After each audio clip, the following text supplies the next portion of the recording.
voulez parler du développement, c'est un corps sain qui développe. Si le corps n'est pas sain, il ne peut pas y avoir de développement. Vous ne pouvez pas construire nombre d'écoles sans savoir combien d'enfants vous avez.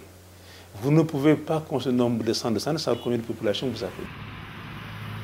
Le Tchad a connu un recensement en 2009 qui s'est très bien déroulé. Les résultats définitifs ont été publiés et nous sommes aujourd'hui dans la phase d'analyse plus fine des données qui devrait permettre de disposer de données fiables pour tous les utilisateurs.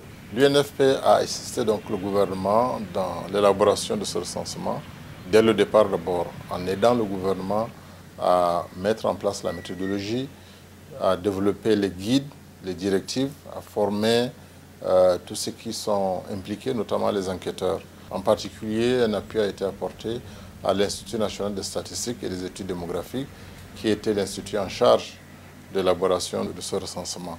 Et oui, le recensement du Tchad s'est très bien passé en 2009 et on est dans la phase de l'analyse, disons, des différentes variables de façon plus approfondie. Juste pour illustrer, aujourd'hui, nous savons que la population tchadienne est à 50% en moins de 15 ans. Imaginez-vous ce que cela implique pour nous. Et nous avons un très grand programme avec les jeunes du Tchad.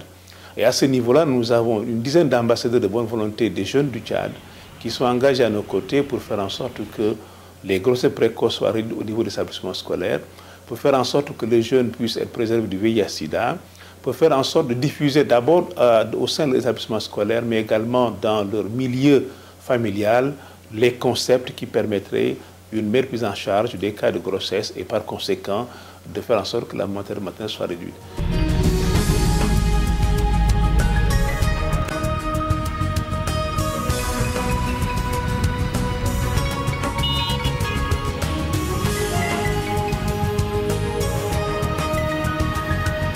Vous voulez parler de la construction ou l'avenir d'un peuple ou d'un pays.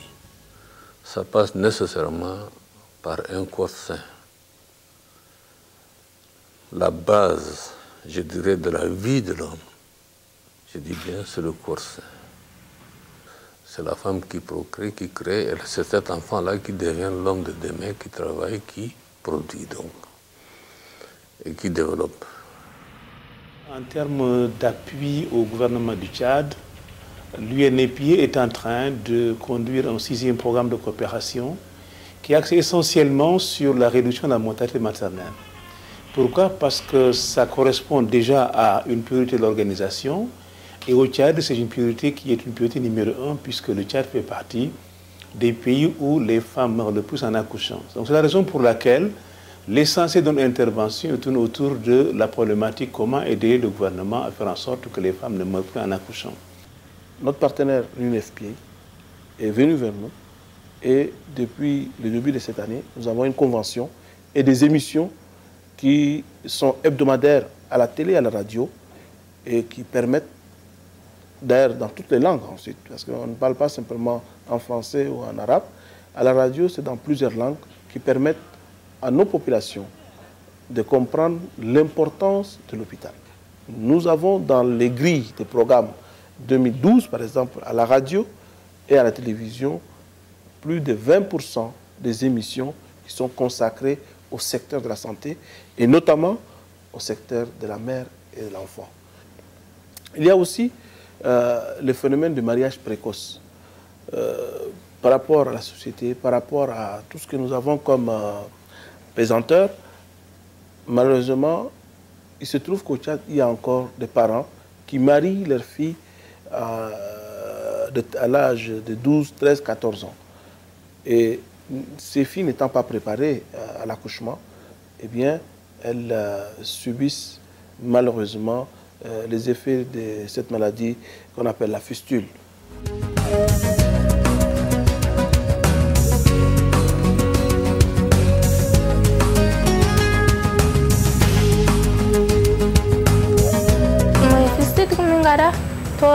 Quand j'ai eu la fistule, j'ai beaucoup souffert. Partout, les gens se moquaient de moi. Il y en avait même qui m'insultaient. Ce sont mes parents qui m'ont supporté et se sont occupés de moi. Mais j'ai beaucoup souffert. Les hommes ne s'occupaient pas beaucoup. abandonné d'ailleurs leurs épouses. Donc, les femmes mouraient cachées. Aujourd'hui, mon mari m'a complètement abandonnée. Il est intolérable qu'un homme, en fait, qu'un Tchadien, père de famille, dans l'application de ces us coutumes, donner en mariage une fille qui n'a pas atteint 18 ans. Nous ne le tolérerons pas, ce genre de comportement. La loi qui viendra renforcer cela.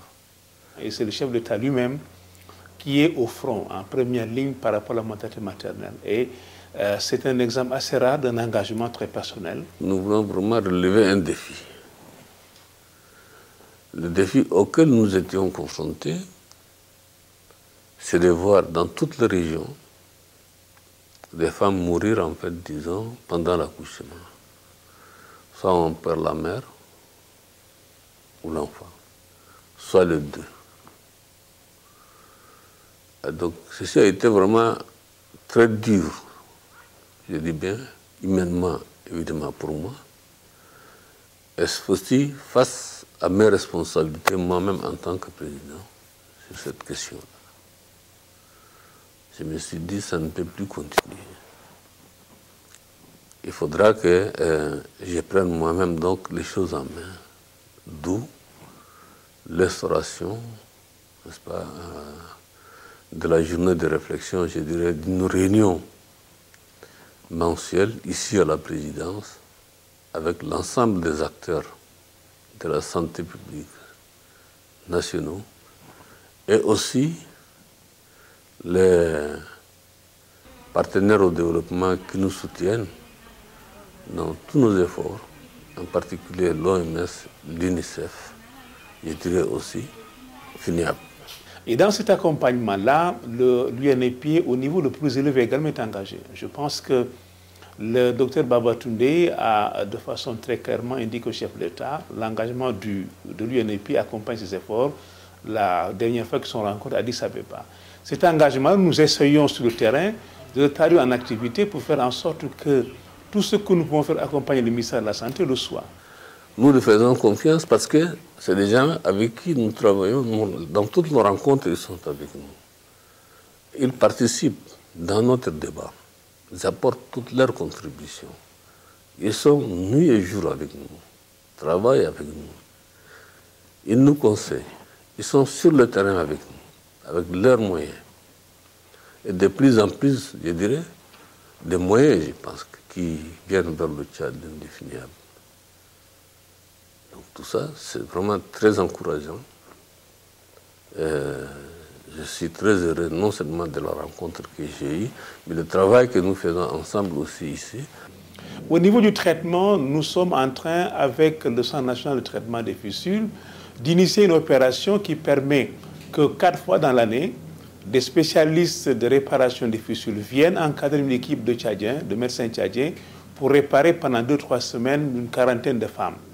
Aujourd'hui, il y a une équipe de 5 médecins tchadiens, généralistes, gynécologues, urologues, qui sont en train d'être formés par une équipe du professeur Gay, qui est un urologue connu, le président de l'association des urologues africains, qui fait 4 missions dans l'année au Tchad. Et dans chacune de ces missions, l'équipe est associée aux activités de réparation et nous espérons qu'au bout de 2 ans, l'équipe sera totalement indépendante. Je suis très contente d'être opérée bientôt. C'est Dieu qui donne la santé, mais je suis très contente d'être opérée maintenant.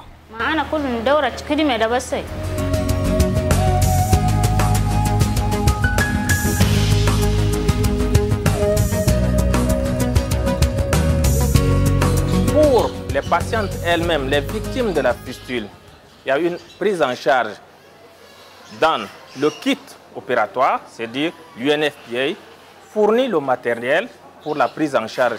Donc, ce qui fait que cette chirurgie est gratuite pour les patients. La fistule obstétricale demeure un problème de santé publique et plus particulièrement au Tchad. Parce qu'on a assez de cas, mais il n'y a pas assez de personnel qui puisse prendre normalement en charge ces femmes qui ont des fistules. On a été très bien encadré par le professeur venant du Sénégal. Surtout dans le traitement des fistules, on a aidé. Et quelquefois, les formes les moins compliquées, on a été les principaux opérateurs sur la table. À juste titre, nous reconnaissons que ce qu'il nous a apporté est en train de nous édifier, en train de nous faire prendre en charge tous les cas de fistule qui existent. Pour le premier semestre de 2012, nous avons fait notre bilan et 1027 patientes ont été prises en charge au premier trimestre. Nous sentons être au top niveau de la prise en charge des fistules dans le monde. Après cette formation, ce qui va changer, c'est évidemment la prise en charge des cas les plus difficiles de la fistule. Parce que j'ai bénéficié d'une formation de qualité et cela me permettra d'organiser mon bloc opératoire et prendre en charge les cas de fistule dans mon district. C'est une initiative à louer qu'on doit encore continuer parce qu'on n'a pas assez déjà encore formé. Même s'il y a la formation, cette formation doit être continue pour que ces médecins qui sont en formation puissent avoir cette compétence encore pour mieux prendre en charge des fistules un peu compliquées. Je viens de l'extrême sud du pays, c'est là où les compétences sont rares. Je suis médecin généraliste et je dois avoir la main d'un spécialiste parce que là, il n'y a pas de spécialiste dans ma province. Donc, je prête ma main à la place du spécialiste. Donc, durant mon séjour à N'Djamena ici, je profite pour voir également les cas compliqués, là, cas simples où un médecin généraliste peut, à la limite de son pouvoir, peut le faire en milieu rural ou bien en milieu reculé des spécialistes. Donc, j'apprends les techniques des simples et puis en même temps des compliqués pour pouvoir essayer d'en tirer profit. L'UNFPA, par le biais également de cette campagne, s'engage dans la formation d'une équipe de Tchadiens, de chirurgiens tchadiens, que ce soit des gynécologues, des urologues tchadiens. Tous tant qu'ils sont, peuvent aujourd'hui réparer ce que nous pouvons appeler communément une fistule simple. Mais certains sont aussi avancés actuellement pour prendre en charge des fistules un peu plus complexes, voire des fistules compliquées. Donc nous pouvons dire que les ressources humaines sont en train de se développer, des capacités de prise en charge sont en train d'augmenter aussi bien au niveau de N'Djamena que dans certaines régions périphériques. Je pense que la réactivité est très bonne. En réalité, c'est non seulement ils se sont appropriés le processus de formation, de renforcement de capacités, mais ils ont eu mis beaucoup d'enthousiasme et d'abnégation. Aujourd'hui, nos collègues qui sont venus de Sahar, qui sont venus de Mongo, qui sont venus de Abéché, nos collègues qui sont en N'Djamena, qui pour la plupart sont dans d'autres hôpitaux, en gynécologie, en urologie, et même peut-être au niveau du centre, ces collègues-là ont montré un engagement extraordinaire qui, à mon avis, augure de l'un des meilleurs pour la prise en charge des fistules au niveau du Tchad. Bon, je suis trop heureuse de voir les docteurs qui viennent d'ailleurs parce qu'ils viennent, ils aident nos sœurs qui sont victimes de fistules. Et vraiment, c'est très content. Je suis très content. Ils aident nos sœurs. Maintenant, il y a beaucoup de nos sœurs qui sont déjà guéries. Alors, leur professeur qui vient ici, là, ça me fait très content. Non seulement les médecins qui opèrent, mais également tous ceux qui sont autour, les instrumentistes, les sages-femmes surtout, qui assurent les soins pré- et post-opératoires. Parce que les soins post-opératoires sont extrêmement importants pour permettre vraiment la réussite de l'intervention chirurgicale. Les médecins et sages-femmes ici nous ont accueillis et nous ont traités comme leurs propres filles. Nous en sommes très heureuses.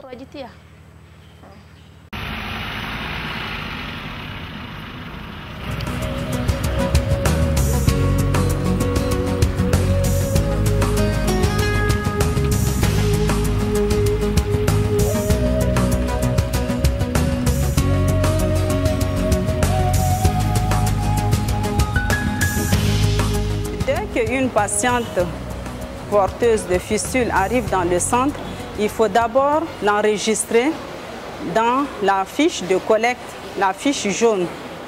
Il faut l'enregistrer, prendre tous les renseignements concernant cette dame, dans quelles conditions elle a pris la grossesse, à quel âge et les modes d'accouchement. Elle a accouché dans un centre ou à domicile et est-ce que la femme est suivie, elle a fait sa consultation prénatale et tous les renseignements doivent être figurés dans cette fiche.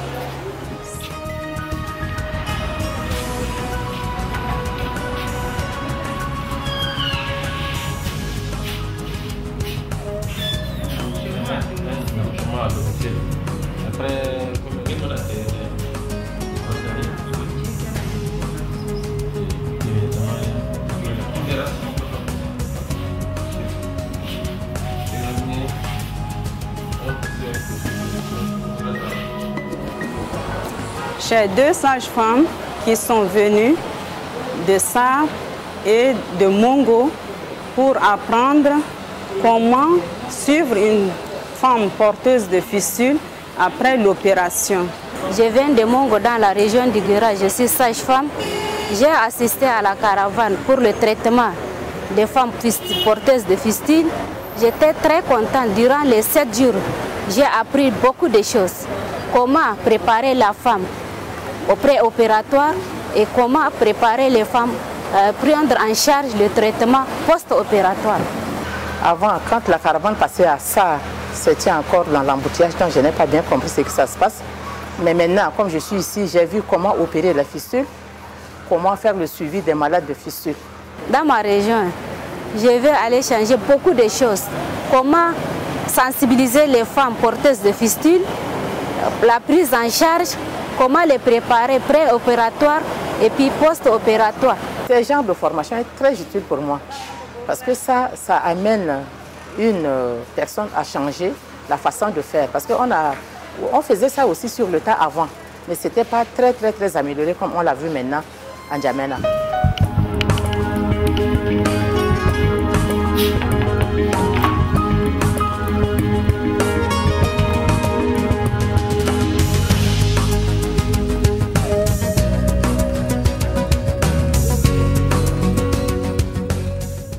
Aujourd'hui, nous pensons qu'avec l'apport de la télévision, parce qu'on a amené ces filles, ces jeunes filles, mères, à témoigner à visage découvert. Et ça, je vous assure que l'impact était très fort. Mais aujourd'hui, elles ne se cachent pas. Non seulement il faut les soigner, mais il faut aussi les aider à s'intégrer à la vie active. Nous appuyons l'association que les femmes anciennement victimes de fistule ont mise en place pour se réinsérer. Elles ont des ateliers où elles font de la couture, elles font de la teinture, elles vendent des produits. Donc c'est un exemple réussi de réinsertion et l'UNEP accompagne également cette association dans le cadre de réinsertion. Moi, cela fait 8 ans que je suis guérie. Je suis heureuse. J'ai eu 3 enfants et on m'a opéré 2 fois. Maintenant, je suis mariée et je suis guérie, en bonne santé et très heureuse. Souvent, il s'agit même de retrouver son ménage, parce que vous n'ignorez pas que dans le cas des fistules, la plupart des femmes victimes de fistules sont carrément répudiées, en tout cas marginalisées, mises à l'écart au niveau du village, de la famille, et que donc la réinsertion suppose que ces femmes-là soient perçues autrement pour être intégrées au niveau de la famille et du village, et puis également contribuer de par leurs activités à la promotion de l'ensemble de la société. Actuellement, l'UNEP a pu prendre en charge un certain nombre de femmes qui étaient malades et qui sont guéries. Et celles-là font un travail d'accompagnement psychosocial des malades qui arrivent au centre parce qu'elles sont passées par là, elles savent combien ces femmes sont désespérées et l'UNEP les accompagne pour leur donner un petit pécule pour leur permettre non seulement d'aider les autres mais aussi de se prendre en charge. J'ai eu la fistule à l'âge de 14 ans. Depuis le village, je suis venue ici à N'Djamena et maintenant je suis guérie. Et maintenant on m'a pris comme fille de salle et je sensibilise aussi ceux qui viennent après moi pour leur dire que vraiment cette maladie-là, vraiment c'est très douloureux. Mais si vous sortez, vous venez à l'hôpital et vous allez être guéri comme moi aussi. Grâce à l'implication de la première dame, grâce à l'implication, aux implications, même je dirais, de toutes les couches sociales, aujourd'hui il y a une prise de conscience qui est effective. On ne peut pas parler de fistule au Tchad sans pas de l'action de la première dame, parce qu'en réalité, c'est elle qui est la marraine de tout ce qui concerne les fistules au niveau du Tchad. Et son engagement est tel qu'il a permis cet engagement-là de faire en sorte que cette maladie qui était honteuse au départ et aujourd'hui maladie, que les femmes acceptent et savent qu'elle peut être soignée dans les meilleures conditions et gratuitement. J'ai eu le privilège, il y a quelques semaines, de mesurer son degré d'engagement, pas seulement pour les fistules dont elle est l'ambassadrice pour le pays, mais son engagement pour la réduction de la mortalité et de la morbidité maternelle en général. Et elle s'est engagée totalement dans ce domaine-là. Elle fait faire même des caravanes de sensibilisation. Elle faisait toutes les cérémonies, elle est très attentive. Mon épouse connaît vraiment mes préoccupations. Elle connaît très bien mes préoccupations. Sur ce point-là, je dis qu'elle est d'un apport extraordinaire, en fait, disons, en matière de la santé. Et surtout, en matière de la santé couple, mère-enfant. Donc nous avons au Tchad, je pense, et ça c'est une opportunité, je pense, qui est extrêmement importante, qui n'existe presque pas dans les autres pays, même si dans les autres pays il y a un engagement fort. Mais ici, l'engagement, il est doublé d'une participation effective, d'une prise en charge effective, d'une sensibilité particulière de la première dame et de son époux, le chef d'État, qui est en première ligne dans le cas de la maternité maternelle. Je pense que c'est une très bonne chose et puis c'est une lutte qu'on doit la mener ensemble avec toute l'équipe et puis avec le FUNIAP, le ministère et puis toute la population. Voir ces femmes qui ont le sourire aux lèvres et puis les voir encore repartir chez elles, faire une nouvelle vie, je pense que c'est un combat qu'on doit le mener ensemble. Donc on fera tout, on fera de notre mieux pour qu'il n'y ait plus de fistules au Tchad. Ça coûte cher, mais quand il s'agit de la vie d'un homme, de la vie d'une personne, il n'y a pas un prix, il n'y a pas du tout un prix. C'est pour ça que ça ne me gêne pas de voir, en fait, disons, chaque année, le budget, en fait, disons, de gratuité augmenter. Donc nous allons continuer notre politique et faire en sorte que cette politique donne des résultats. Nous ne pouvons rien faire de concret, de durable, si nous n'avons pas un engagement des autorités au plus haut niveau. Et cet engagement existe au niveau du Tchad. C'est le reflet, en fait, disons, des relations que nous avons avec FUNIAP, qui sont des relations très efficaces et qui viennent, en fait, disons, en soutien vraiment de ce que nous faisons, tout en nous donnant tous les conseils nécessaires possibles pour plus d'efficacité. Le Tchad porte aujourd'hui à une vision intégrée de la prise en charge des fistules. Dans certains pays, la fistule est prise en charge de façon isolée, alors que la fistule doit entrer dans la politique globale de santé de la reproduction. Et c'est ça l'intérêt de ce centre qui est là, qui est un centre national de référence en santé de la reproduction et en prise en charge des fistules, qui permet non seulement de le faire de la prévention, pour qu'il n'y ait pas de nouveaux cas de fistules, cette prévention reposant sur la surveillance des grossesses et des accouchements, la contraception qui est bien menée à ce niveau-là, la prise en charge des enfants donc, qui naissent après ces grossesses-là, mais aussi la prise en charge des fistules constituées et la réinsertion ou réintégration sociale des femmes qui ont été opérées de la fistule. Notre fonction principale n'est pas d'avoir un programme, mais d'accompagner le programme du gouvernement. Donc l'UNEP en tant que tel n'a pas de programme, mais accompagne le programme du gouvernement dans ce domaine-là. Si maintenant le programme est très lisible, est très clair, très pertinent, s'il est supporté par une vision exprimée au niveau le plus élevé, par un engagement également au niveau le plus élevé par la autorité du pays, ça ne fait que nous rendre dans notre conviction qu'il y a là matière pour nous à faire en sorte que tous les moyens qu'on peut mobiliser doivent l'être pour que cette volonté, cet engagement exprimé au niveau le plus élevé puisse être accompagné de façon à ce que dans quelques années, les mauvais indicateurs en matière de maternité maternelle au Tchad soient un souvenir. Nous l'espérons, en tout cas nous sommes sur la bonne voie. Je pense qu'il y a un frémissement qu'on a observé dernièrement dans le taux de mortalité maternelle et nous espérons que cela va continuer pour se conjuguer de plus en plus au passé en termes de chiffres catastrophiques pour la mortalité maternelle. Nous avons confiance et nous pensons que les efforts en cours devraient permettre d'atteindre l'objectif de réduction drastique de la mortalité maternelle au Tchad. Le moment est venu maintenant pour que l'homme donne à la femme qui est son compagnon, tous ses droits. Le droit, surtout le droit à la vie. Et le droit aussi au choix de la procréation. Le cas du Tchad est un cadre assez intéressant et sinon unique. Nous avons un engagement extrêmement fort du chef d'État dans le cadre de la lutte contre la mortalité maternelle. Lui, il est vraiment aux premières lignes. C'est-à-dire un projet, la construction au moins de 8 hôpitaux, je dirais, mères et enfants sur l'ensemble du pays qui sont déjà programmés. Il ne suffit pas de construire un seul hôpital ici à N'Djamena et laisser le reste du pays. Nous avons aussi appuyé, il faut le dire, notre politique par une politique de gratuité, en fait, disons. Le VIH est gratuit. La prise en compte du paludisme est gratuite. La tuberculose est gratuite. C'est l'ensemble du pays. Et les urgences sont totalement gratuites. J'ajouterai bien sûr, comme je l'ai dit, l'accouchement aussi, évidemment, c'est gratuit. En même temps, j'ai ouvert aussi une faculté de pharmacie cette année. Parce que ça va de pair, en fait, disons. Tout ça, ça va de pair. Donc c'est une chaîne complète qu'il faut faire.